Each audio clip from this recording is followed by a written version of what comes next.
So there is no difference between the cat and you, basically. The essence is one. No, I'm not talking of the essence. Essentially and fundamentally, there is no difference except that you have this self-consciousness in you, which probably doesn't exist in the animals, and I cannot make any definitive statement about that, but doesn't seem to exist there. So that's the beginning of your tragedy, the self-consciousness. You know, somewhere along the evolutionary process, this occurred in man. This is self-consciousness separated himself from the world around him and the world within him. I don't know if it makes any sense. Huh? Yeah, I think... you must help me. I'm Not trying. Yeah. I think Professor You see, I'm not Said- trying to win you over to any point of view. I have no point of view. I want to know what you mean by tragedy, because you said that a couple of times. And Misery. there's, Man is living a miserable life, you see. Like what? I mean, There is a struggle, there is a pain, there is a sorrow, if you want to use a philosophical term. Are you talking about misery like starvation? Are you talking about No, I'm not talking philosophical about, misery or I'm something? not talking of misery, not becoming something. Permanence, you see, is all that you are interested in. You see, the demand for permanence. It's some kind of mental mistake Happiness we're without making? even one moment of unhappiness. Pleasure without any pain. So pleasure, the body is not, the living organism is not interested in pleasure at all. You see, because the moment you recognize a particular sensation as a pleasurable sensation, there is a demand to make it last longer.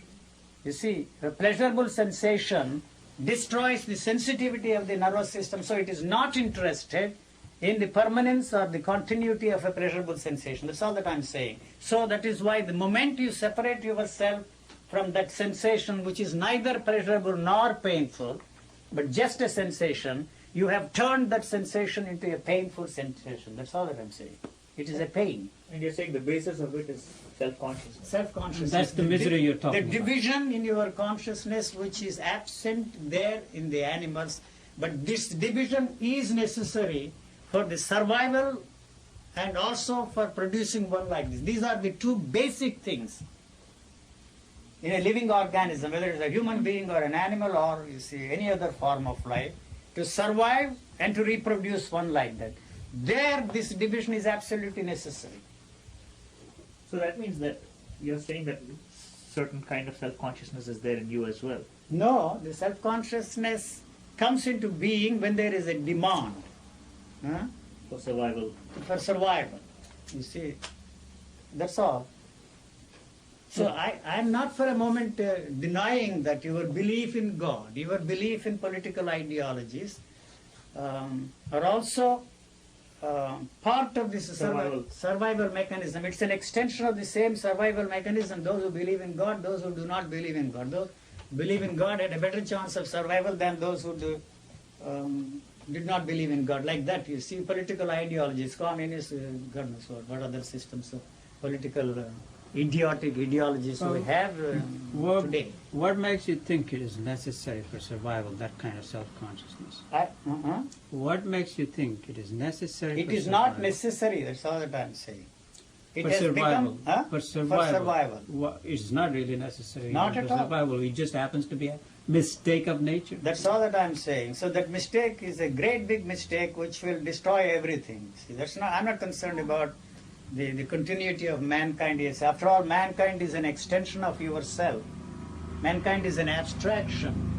Because you know that there is a permanence about you and the things around you, you project a thing called mankind and say that must live forever. So what the hell you are interested in mankind? What for? It's a projection of your own demand for permanence. So There is no such thing as permanence at all. That's all that I'm pointing out. Is there no function served by self-consciousness for... The functions are created by your culture. You see, you tell yourself that you are bored, that you are happy, that you are unhappy. What is there is only boredom. There is nobody who is bored. That's all that I'm saying. Boredom. That's a sofa, that's a woman, that's a man, that's a microphone, that's, you see, a TV camera. In exactly the same way you say you are happy, you are unhappy, you are miserable, you are greedy, you are this, that, or the other. All that is cultural. The only thing that is valid and living there is the natural anger. You see, lust that is essential for the survival of the mechanism. Those are the two things that are there, that are part of the biological functioning of the living organism. Everything else is superimposed on that. The greed, the jealousy, the envy, the whole cultural nonsense, all the human values are imposed on that. They have not touched anything there.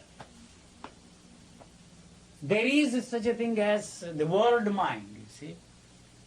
The totality of man's thoughts, feelings, and experiences passed on to us from generation to generation.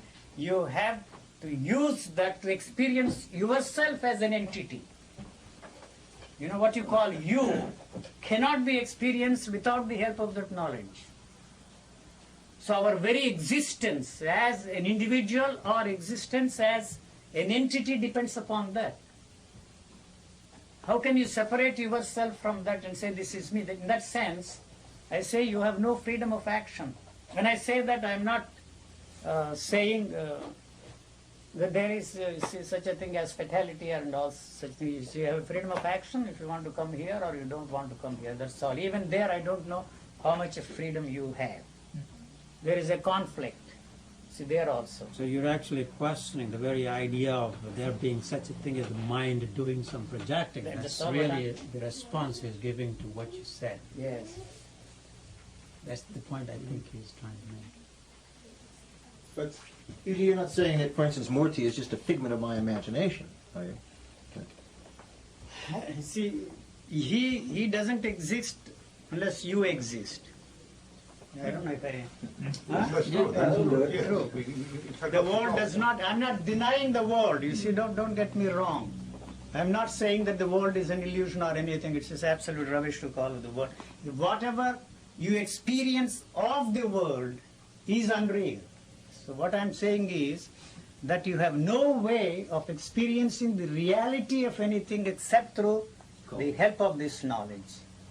So even that which we have taken for granted as real is questionable. So don't bother about the ultimate reality at all. This reality, that this is soft and this is hot, is something which cannot be experienced by you except through the knowledge you have.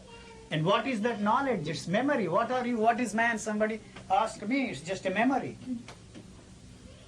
It's the memory that tells you. The manifestation of that knowledge. Everything around us is a manifestation of that knowledge. Don't use philosophical terms. We can use a simple English. You see, but we don't want to use the philosophical manifestation of that knowledge. And that knowledge is. I'm saying is that knowledge eternal. is the knowledge. When I use the word knowledge, I mean a very simple thing. The knowledge that you are a man, not a woman. You see, the knowledge that you are happy, that you are free, not free.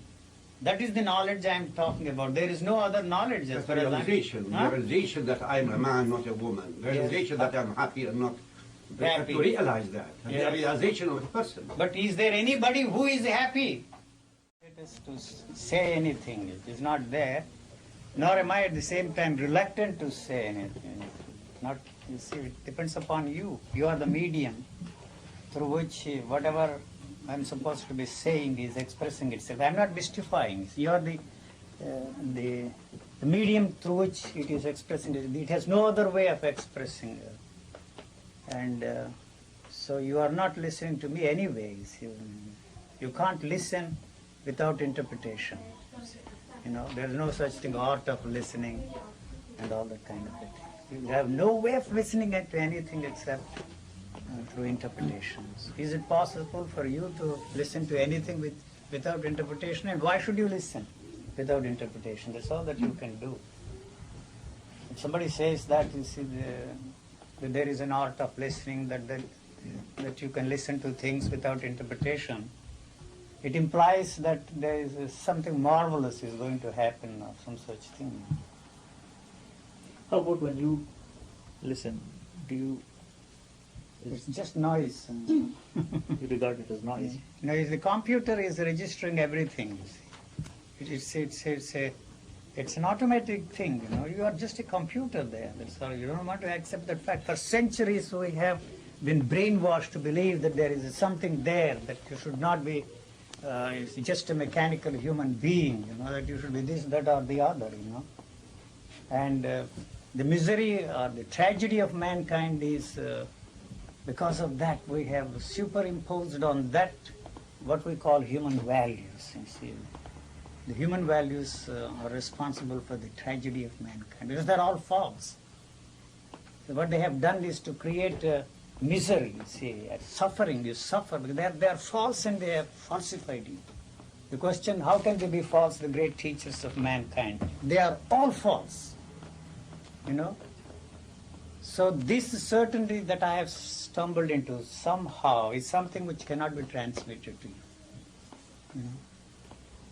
No power in the world can touch this. No power. It's not a logically ascertained premise, but it has this tremendous energy behind it, the energy of life. So no power can touch this. No power can contaminate it.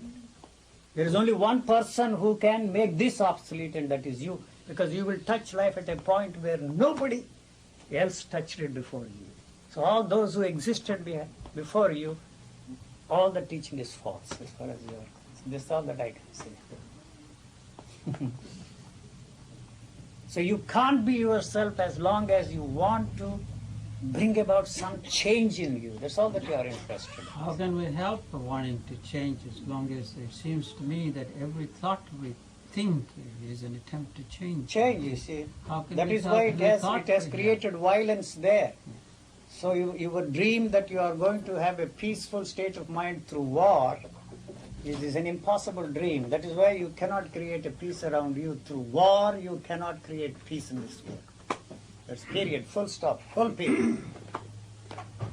You have peace between the two wars. So are there thoughts? I question even thoughts. Are there thoughts there? About thoughts. Oh. Yes. There are But thoughts you about- cannot separate yourself from thought and look at thought. I Very mean- concerned to know something about thought is there because of the assumption that there is such a thing as thought. I say no thought. What is there is only what you know about thought. I was saying in India, remember I question even the consciousness. Is there any such thing as consciousness? No. You become conscious of things only through what you call thought. Thought is not something mysterious, mystical thing. It is the knowledge about the things. You call that a camera, you call this sofa, you call her a woman, you call him a man. That's all that is there. He and at others is because of the assumption that there is an answer to the question. You forget that the questions are born out of the answers you already have. So to me this question and answers business is just meaningless ritual, ridiculous ritual. I am not indulging in any kind of such a ritual here. I am pointing out that you cannot have any questions. You have answers, you see.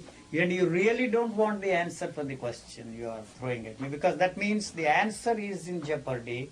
The answer which you have taken for granted is the answer for that. So the problem is not the question but the answer. So you don't want to let go the answer you already have.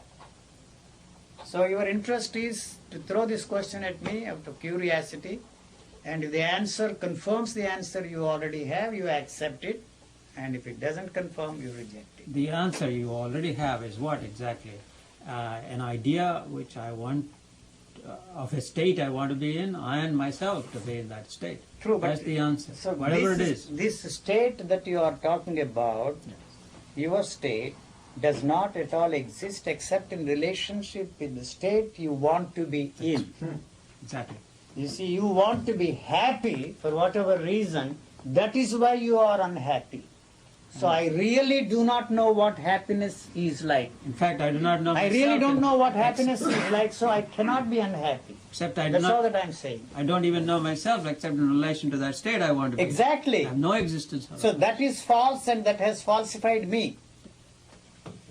So what I am saying is, you see that, your very demand to be selfless is the one that has created the selfishness there. Otherwise you are not selfish at all. As long as you want to be selfless, or you are going to be a selfless man tomorrow or in your next life, so long you will remain selfish.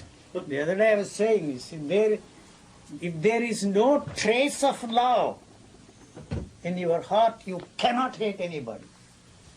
You can't hate anybody. Only when you have some traces of what you call love there, then there is a danger of your hating somebody. They always go together. That's all that I am pointing out. Yes. So in the final analysis, in relation to something which you already project. yes, you see. So the problem You is have you're no not way being of mirrored. looking at yourself and telling yourself that this is me, except in relationship with what you would like to be, what you should be, what you ought to be, or whatever is there. It seems that basically these are not even superimpositions because self-consciousness arose before superimposition. Yes. So That self-consciousness is perpetuated through this demand to bring about a change.